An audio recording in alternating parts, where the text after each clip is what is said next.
இசைங்கிற அழகான விஷயத்த யாராலையும் மறக்கவே முடியாது. உங்க யாருக்கும் அந்த மாதிரி உணர்வே இல்லையா? நீ போட்ட பாட்டு என்ன பாஷைன்னு புரியல, அர்த்தமும் புரியாம இந்த உணர்வுகள்லாம் எப்படி ஏற்படும்?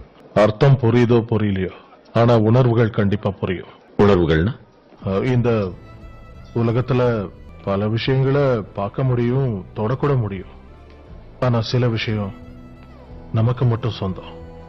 அதை யாராலையும் எப்பவும் பறிக்கவே முடியாது. நாம வாடுறதுக்கு காரணமே அதான். அதான் என்னன்னு கேக்குறேன்.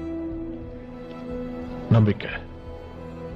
ஓஹோ, ஒரு விஷயத்தை நல்லா புரிஞ்சுக்க. நீ சொல்ற நம்பிக்கை ஆபத்தான விஷயம். நம்பிக்கை ஒருத்தனுடைய ஆசையை அதிகரிக்கும், அந்த ஆசையை அவன் அழிச்சிடும். அந்த நம்பிக்கை குழி தோண்டி புதைச்சிடும். அழகும் ஆபத்து தான், ஆனா நாம அதை ரசிக்கிறது இல்ல. நம்பிக்கை இல்லைன்னா நாமளும் இல்லாம போயிடும்.